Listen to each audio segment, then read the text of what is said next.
in many parts of the world at this point, there are celebrations unfolding. I prefer, though, to regard this time as the time for families to gather together, not to commemorate some other event which supposedly took part in some distant history. I suppose that they gather because it's at the end of the year and it is a holiday season. It's the most convenient time for people to meet, families to meet and interact, and relive their experiences, share their experiences, strengthen one another. That's what I think. But I know that for many others and for many churches, it is Christmas time. So it assumes some religious order to it, some religious significance to it, this period. For many people, I know also even in our church that there are many who celebrate Christmas. I'm not going to make any comment. My sermon is not based on that. But there are many who celebrate Christmas among the Adventists, among Sabbath keepers. At some point I saw in some other church again, a Christmas tree that was placed somewhere above here. And that was decorated, with all the lights, all the superficial fruits there, because it was Christmas. And that church also was singing Christmas carols because it was Christmas. Then I know that even in the schools, in my daughter's school, there were some Christmas events before they closed. She tells me that at some point she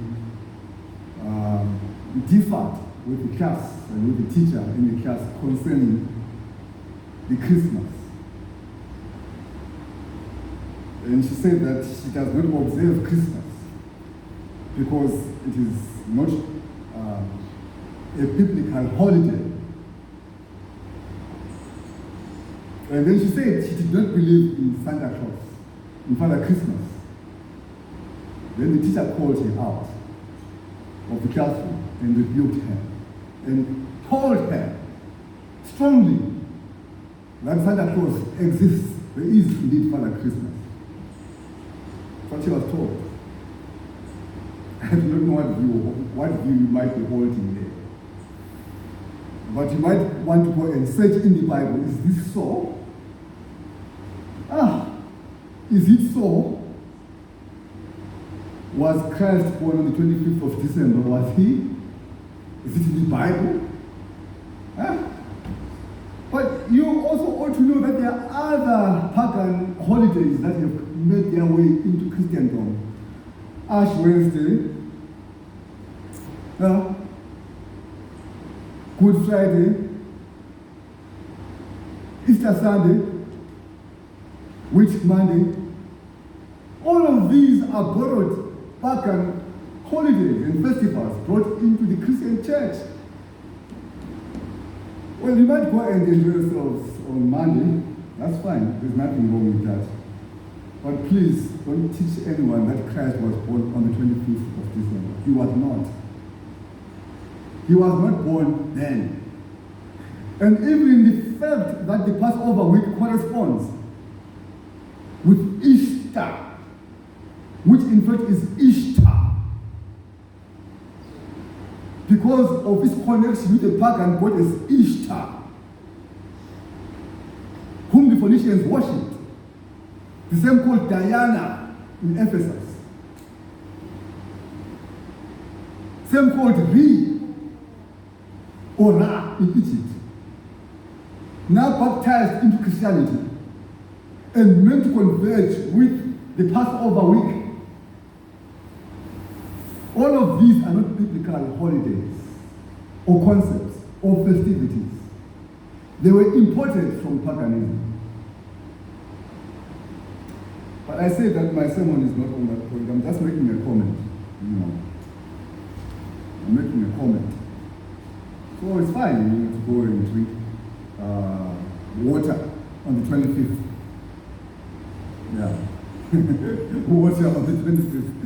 But do not tell anyone that you are celebrating Christ's birthday. That would be erroneous. If you do your research properly, you would find somebody else was born on the 25th. That somebody else is not Christ. Maybe we'll let the Bible study some other time on this point. Let's go to the book of Ruth. You see, last week we gave the 12 rules of courtship because we were focusing on that on account of a request that was made by the youth who wanted to know about how there should be Christian courtship. We covered that ground. That message is still there on YouTube. You can go and check it out on YouTube. Sister Joy's channel. It's there also on our church platform on WhatsApp. So we want to look at something else today.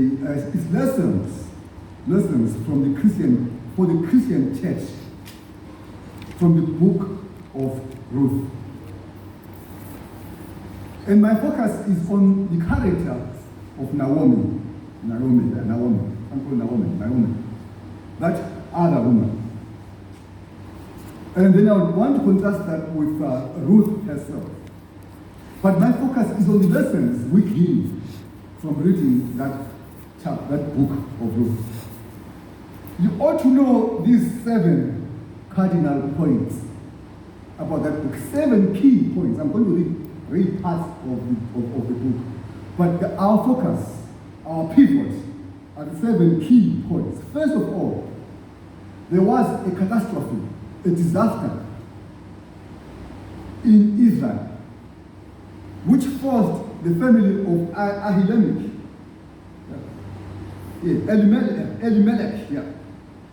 Elimelech was forced out of Bethlehem, where Christ was born, to Moab in exile because of the catastrophe, natural disaster, a famine which took place there, which caused despair and suffering and forced these people, Elimelech, to go and his wife to go to the land of Moab. Number 2, there is the issue of exile, the experience of exile. Those who call themselves the Christian church must know that they are in exile. This is not their home. They are in exile. Just like those who went into Egypt and spent all of those years, 400 years in Egypt, they were in exile. They were not in their home country. They were in exile. And they were to be delivered out of exile by a strong, outstretched, mighty arm of God, which took them over the Red Sea into Canaan, which was their land. So being exiled is followed by being delivered. There is exile, then there is deliverance. After a disaster has taken place and moved you out of your homeland. In the case of Elimelech, it was the famine in Bethlehem, in Israel, which forced them out of their homeland into Moab. In the case of Joseph and his brothers, and Israel himself, Jacob, and his 12 sons, who went and lived in Egypt for 4 centuries. Again, it was a case of famine which forced them to go to Egypt. So there was a disaster, there was an outward movement, emigration into exile, and thereafter there was delivery and a return to the original land. Number 3, while in exile, there is loss, there is bereavement. We will read how Elimelech and his 2 sons died in exile in the land of Moab. That is where they died. Please remember, Joseph died in exile and said to his sons. In fact, before Joseph died, before I got to live in Joseph.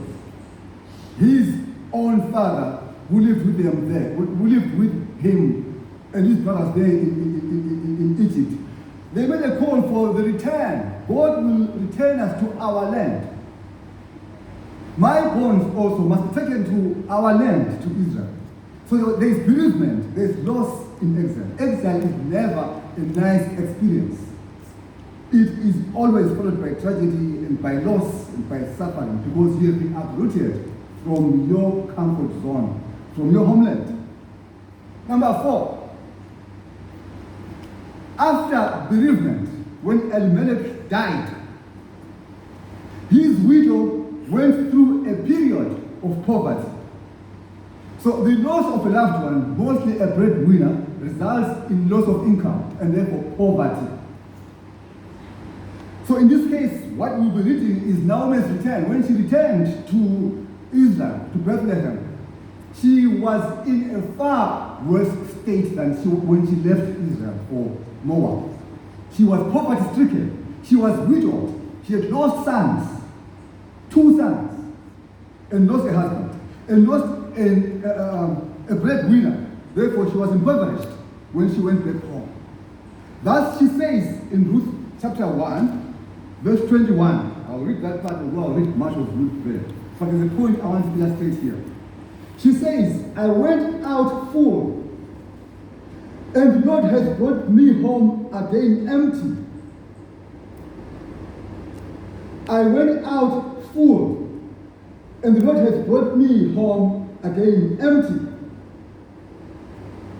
Why then call ye me Naomi, seeing the Lord has testified against me, and the Lord has afflicted me? So I went to Moab full.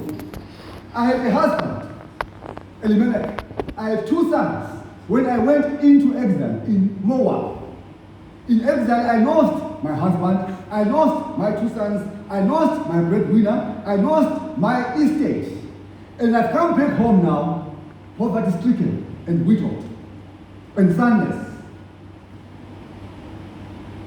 That's what she said. And she said the Lord had afflicted her. So, widowhood, number 5. You see, in those days, as is the case even in our days, widows and widowers in society are not taken care of. People don't take care or even care about what they go through, or even visit them, or even comfort them in their afflictions, in their loneliness. This is what Naomi felt as a widow. The loneliness, the despair, being ignored, being labeled, all of that. That's how she felt while in exile. So this was the 5th point in her experience. Number 6, when she went back to Israel, not only was she bereaved, having lost her sons and husband, not only was she impoverished and widowed, she was in her old age. So she went into exile with plenty, with a husband, with sons, with a better income, with life in her, with years in abundance. And she went back home old. Hence she says in verse 12 to 13 of Ruth chapter 1. I'll read verse 12. She says, turn again, my daughters. Go away, for I am too old to have a husband. If I should say I have hope, if I should have a husband also tonight, and should also bear sons, would you tarry for them till they are grown? Would you stay for them from having husbands? Nay, my daughters, for it grieveth me so much for your sakes, that the hand of the Lord is gone out against me. So she was in old age when she went back. That's why she said to them, then go back with me to Israel. Go back to your father, go back to your mothers. Find a life. There's nothing in me. I got nothing. I'm a poor widow. I'm going back home to no hope at all. There's nothing I can offer you. You're still young. You still have good life. You can go on and live a life. Go on to your mothers. Now remember this point. about motherhood. In the Bible, a woman, a mother, typifies or symbolizes the church. A church. So this woman also symbolically would be a church. In a way, if you are reading deeper there. So now she has got these two daughters.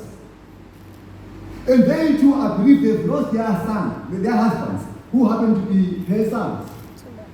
So now we have got three widows. We have got the mother and the two daughters. And then she says, I'm going back home. You go back to your mother. In other words, go back to your traditions. Go back to your grooming. Go back to your religious beliefs. Go back to your religion. So that's what I was saying to them, in a way.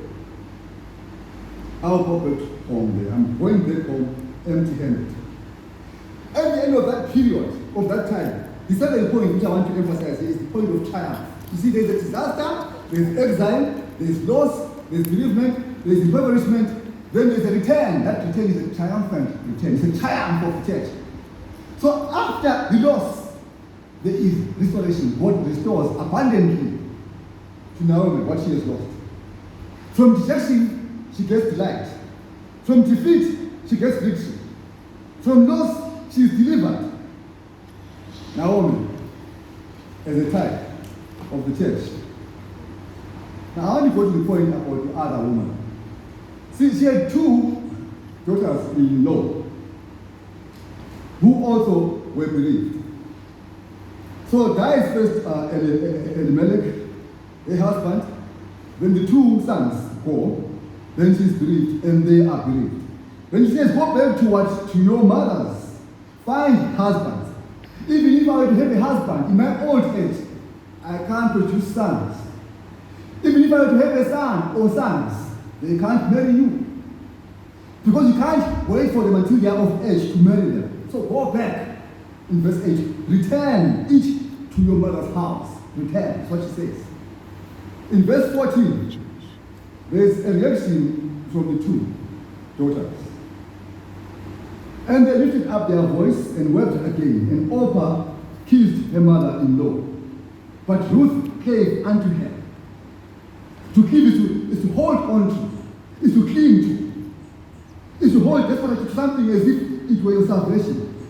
So Orpah kisses her mother-in-law, but obeys her, and goes back to her mother, to her ways, to her culture, to her tradition, to her church, to her religion. She goes back and abandons the mother-in-law. How does Ruth behave? Verse 15. And she said, behold, my sister-in-law is gone back unto her people, and unto her gods. Return thou after thy sister-in-law. And Ruth said, entreat me not to leave thee, or to return from following after thee. For whither thou goest, which means wherever you go, I will go. And where thou lodgest, I will lodge, which means where you will live, I will also live. Thy people shall be my people, and thy God shall be my God. I have heard this said many times on wedding days. People inscribe this verse on the invitation cards. They then go and repeat this on their wedding day. Mostly the brides. They say, wherever you go, I will go. Your people will be my people. Your God will be my God. They are telling that to the world and to their husbands. A few miles down the road, there is trouble. Sometimes we make promises that we cannot keep. But I'm not on that point there. I believe that Ruth meant every word of what she said. She meant every word of what she said. Therefore, Ruth and Naomi, the mother-in-law, return to Bethlehem. They go back to their land. When they go back to their land, somebody has forsaken their gods, abandoned their father, their mother, their culture, their religions. They have been exiled themselves, but in God's land. They have gone there on a promise to say, okay, I've seen this woman. I've seen how she lived her life. I've seen how she groomed the boys who became our husbands. I've seen how she ran her home. I've seen how she related to her husband. I've seen how she worshipped her God. I've felt the effect of living with her. I've seen that she has light in her, therefore I will cling to her. Wherever she goes, I will go. she makes that decision and breaks friends with the other sister-in-law. She follows Naomi back when she goes back to Israel.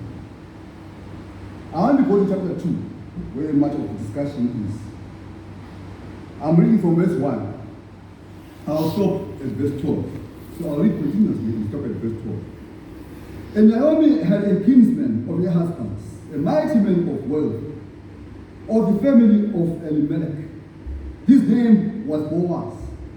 And Ruth the Moabitess said unto Naomi, Let me go to the field and glean the ears of corn after him, in whose sight I shall find grace. And she said unto her, Go, my daughter. And she went and came and gleaned in the field after the reapers. And her help was to light on a part of the field belonging to Boaz, who was one of the kindred of Elimelech. And behold, Boaz came from Bethlehem and said unto the reapers, The Lord be with you. And they answered him, The Lord bless thee. Then said Boaz unto his servants that were set over the reapers, Whose damsel is this? Whose young lady, whose young woman is this? The servant that was set over the reapers answered and said, It is the Moabitish damsel that came back with Naomi out of the country of Moab. And she said, I pray you, let me glean and gather after the reapers among the sheaves. So she came and has continued even for the morning until now, that she tarried a little in the house. Then said Boaz unto Ruth, Hearest thou not, my daughter? Go not to glean in another field, neither go from hence, but abide here, fast by my maidens. Let thine eyes be on the field that they do reap, and go thou after them. Have I not charged the young men that they shall not touch thee? And when thou art athirst, go unto the vessels and drink of that which the young men have drawn. Then she fell on her face and bowed herself to the ground and said unto him, Why have I found grace in thine eyes, that thou shouldst take knowledge of me, seeing I am a stranger? And Boaz answered and said unto her, It hath fully been showed me all that thou hast done unto thy mother-in-law since the death of thy husband, and how thou hast left thy father and thy mother, and the land of thy nativity, and art come unto a people which thou knowest not. The Lord recompense thee thy work, and a full reward be given thee of the Lord, God of Israel, under whose wings thou art come to trust. What a blessing. I have heard, woman, how good you have been. I have heard, woman, how you took care of Naomi after she lost her husband. I have heard how steadfast you have been, how you never ever abused this woman in her point of weakness, how you were there as a daughter to her, how you covered up for her, how you were there to uplift her arms, how you were there to accompany her through her grief. I have heard of all of that. A good report coming out of Moab, out of your account. I have heard how faithful you have been to her. May the good Lord of Israel bless you therefore for your faithfulness. That's the blessing. Then she is told to glean all the remnant, all what remains of the wheat that we have been gathering, not to leave this field, but to work on the field that Boaz owns, and to work as far as she will all day long and gather as much as she would. If thirsty, to go there and get water from what the men have brought. And then she said, she is told, they won't bother you. I've told them not to touch you. And that blessing follows this woman. Ruth is a Moabitess. Ruth is an alien. Ruth is a stranger. Ruth is not a Jew. She is not an Israelite. She has not made a promise to Abraham in the covenant. She is an outsider. She is not part of the church. But she has followed through attachment, a woman who is God-fearing. And because of that, the promise made to Abraham, through you, Abraham, all nations of the world shall be blessed. It touches her as well. She receives a blessing from a man she doesn't know and is able to gather the wheat that remains there and takes a lot of wheat to her house, to her mother-in-law, to Ruth, for them to be sustained, because God takes care even of the widows widowers and even strangers in our midst. He takes care of them. With the Lord, there is no discrimination. There is no alien. There is no ethnicity. There is no race. All are equal before the Lord. Therefore, the same call to Abraham goes to Jacob, it goes to David, it goes to Ruth, it goes to Boaz, it goes to all who will accept Christ as their personal Savior. That is the message that we have to take home. We are all subjects of the grace of the Lord. So I want to go to chapter 3 now. And I said I will just maybe scan through the book of Naomi. See, when we get to Ruth, when we get to the third chapter there, Naomi, she has been praying and thinking hard. This young girl followed me to a land that is not of her forefathers, to a strange land. This young girl has remained faithful to me. This young girl is faithful to my God. This young woman is not doing any harlotry. There are no strange tales about her. She is young, she could have gone home, found a life, found a husband, gone to her people, gone to her religion, gone to her God. She followed me, a widow with nothing in my poverty. She has been with me. And she thinks about this young girl, who is now her daughter, and companion, in poverty, in misery. When she goes out to glean after the harvesters, she brings food for them both. Ruth benefits from her work, from her labors there. She works on a field owned by Boaz, who is the kinsman of Ruth, and God provides for both of them while they're going back home. In their poverty, He provides for them. In your poverty, He provides for you. In your pain, He is there for you. You might not see Him, but He is there for you, providing, taking care of you in your anguish. He did the same for Naomi. He did the same for Ruth. Now, in the third chapter then, I will read from verse 1 again. Then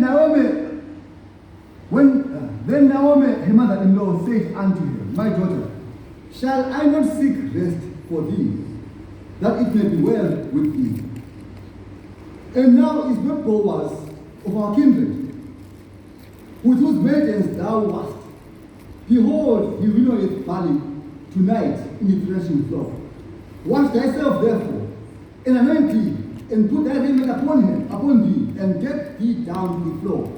But make not thyself known unto the man, until he shall have done eating and drinking. And it shall be, when he lieth down, that thou shalt mark the place where he shall lie. I shall go in and uncover his feet, and lay down there, and he will tell thee what thou shalt do. And he said unto her, All that thou sayest unto me I will do. That is Ruth. And she went down unto the floor, and did according to all that her mother-in-law Naomi bade her. When Boaz had eaten and drunk, and his heart was merry, he went to lie at the end of the heap of the corn. And she came softly, and uncovered his feet, and laid her down. It came to pass at midnight that the man was afraid, and turned himself, and behold, a woman lay at his feet. And he said, Who art thou? She answered, I am Ruth, thine handmaid. Spread therefore thy skirt over thine handmaid, for thou art a near kinsman. And he said, Blessed be thou of the Lord, my daughter, for thou hast showed me more kindness in the latter end than at the beginning, inasmuch as thou followest not young men, whether poor or rich. And now, my daughter, fear not, I will do to thee all that thou requirest. For all the city of my people doth know that thou art a virtuous woman. And now it is true that I am thy kinsman, howbeit there is a kinsman nearer than I. Tell this night, and it shall be in the morning, that if he will perform unto thee the part of a kinsman, well, let him do the kinsman's part. But if he won't do that part of a kinsman to thee, if he will not do that part of a kinsman to thee, as the Lord liveth, lie down until the morning. And she lay at his feet until the morning, and she rose up before one could know another. And he said, Let it be known that a woman came. Let it not be known that a woman came into the floor. So it is again God working quietly through the God-fearing Naomi. God wants to bless the widow and the widow. The widow, Naomi, and and the widow Ruth, he wants to bless them because they chose him and went home to worship him. While the other girl, Oprah, went back to her gods, this one followed Naomi and God's time to bless them has come. He will use the hand of this man Boaz, who is rich, who owns the fields, who hires these workmen. He will use him because Ruth and Boaz are relatives. They are kinsmen. They are related. Now remember also, Elimelech, when he went because of starvation, because of famine to Moab, he left fields, he left lands there, which were lying fallow now. No one was plowing on those lands. These must now be passed from the kinsman to Ruth through Boaz, as God is blessing them. Now, so Ruth is told, just go there, have a bath, dress nicely, go to the same field where you found Boaz, my kinsman. Keep quietly, don't disturb him while he eats. Let him eat, let him drink and be merry. When he goes to lie down there, go wherever he is, creep up to him stealthily, and then lie at his feet. Lie at his feet. When he sees you, he will say some things. Whatever he says to you, do that. She says, I will do as you say. I will do as you have told me, because this lady is obedient.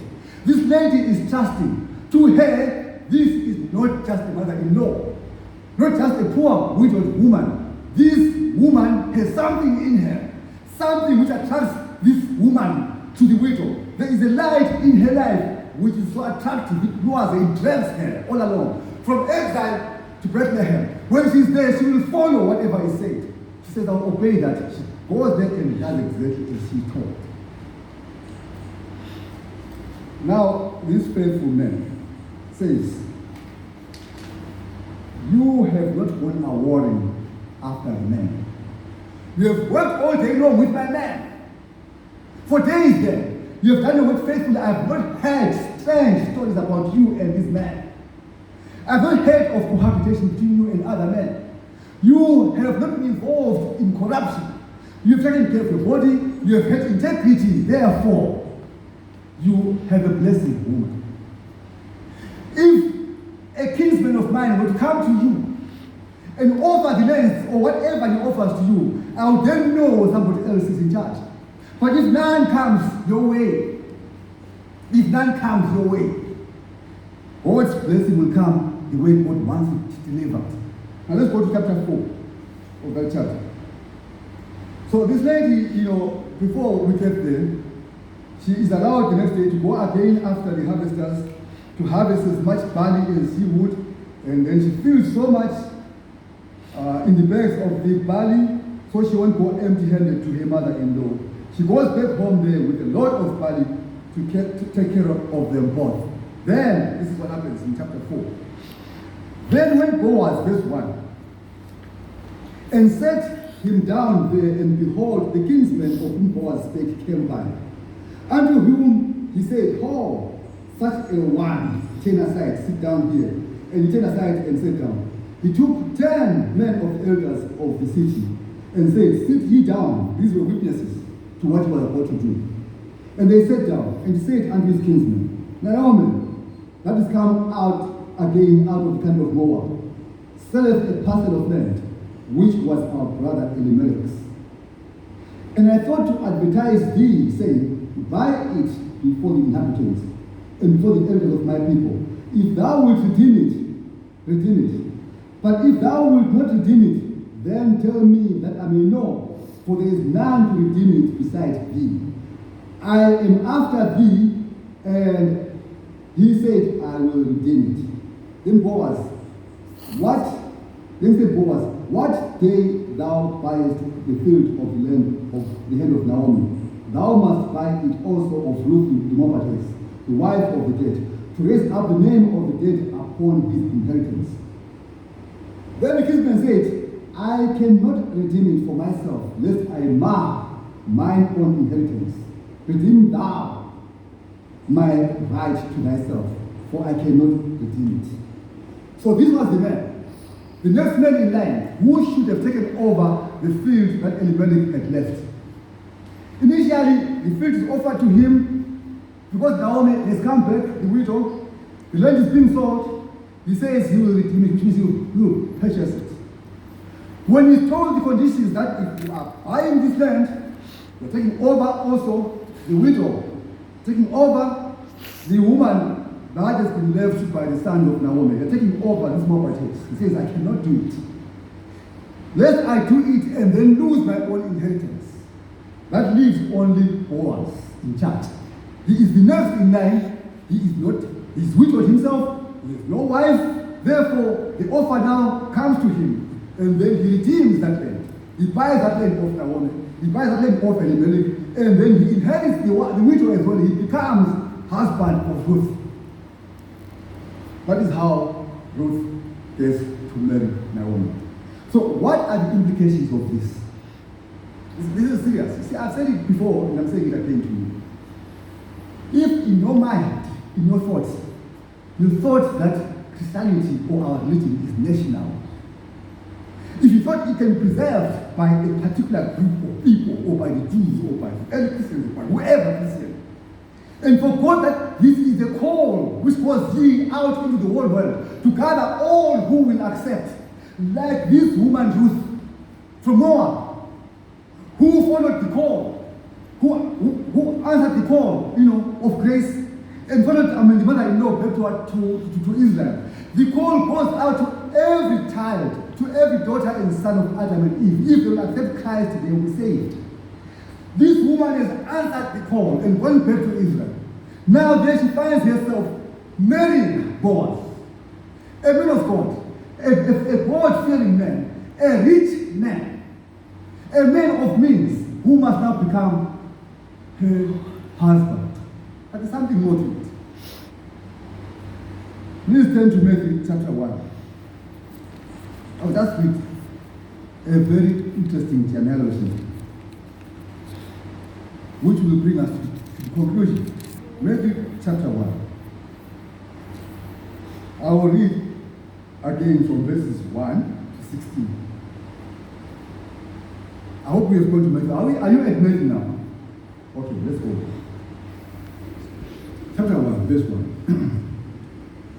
The book of the generation of Jesus Christ, the son of David, the son of Abraham. Abraham begat Isaac. Isaac begat Jacob.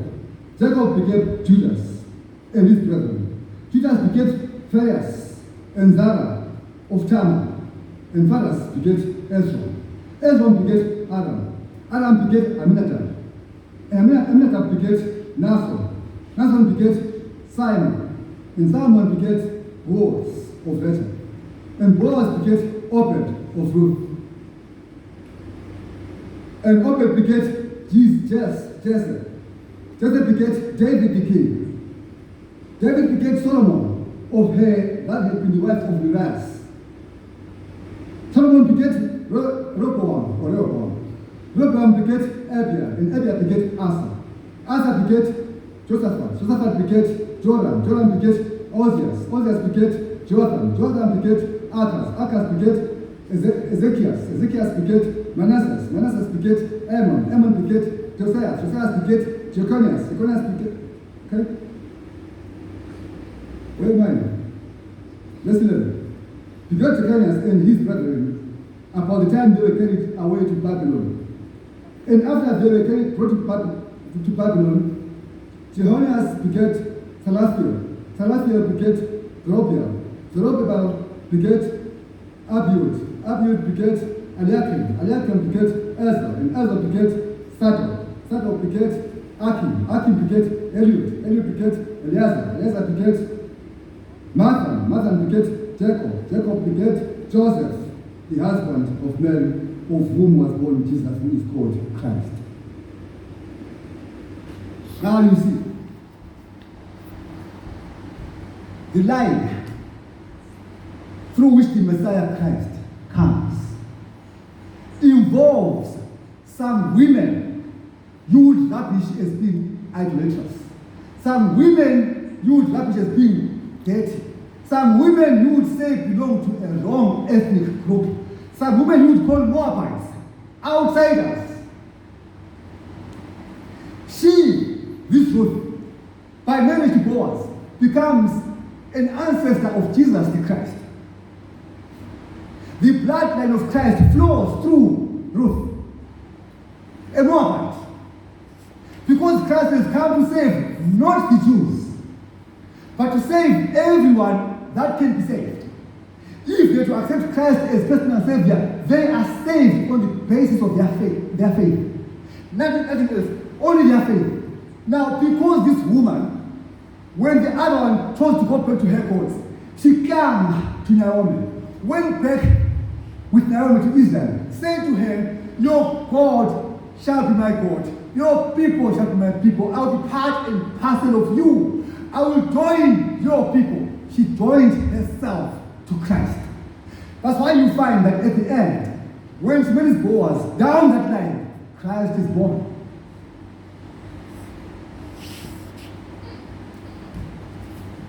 Sometimes we forget to be kind. We forget who we are. We forget what we have been called for. We forget the strength and the power of our witness.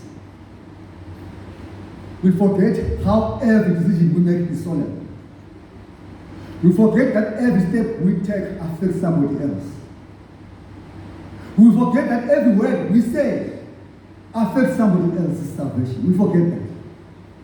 This woman thought she was making a pragmatic decision to follow a woman with whom she had shared her life to a strange land. For her, it was just an act of allegiance to a mother-in-law. She never thought she was positioning herself, she was putting herself in line to be an ancestor of Christ. She never ever thought that she would be in the line on the matriarchy side of Christ. She never thought so. But she thought she was obeying an instinct of faithfulness and fidelity. She never thought she was responding to a call to be of service to the birth of the Messiah, to be part of the chain that brings the Messiah. She never thought as much. Let me tell you one thing. Every word you said this year to somebody had an impact. Every decision you took had an impact in your house, neighborhood, in your church, at work. Everything you do has its fruits. Everything you do. Either for the good or for the worst. In that case, she took that decision, it was solemn, it brought Christ. I'm asking you now, of the many decisions you have taken so far this year, how many of them promote Christ? How many of them make possible the salvation of many other people? How many words of kindness have you shared? How many have you told through your mouth of Christ? Have you ever witnessed for Christ wherever you are? Does your life witness for Christ? Does your example witness for Christ?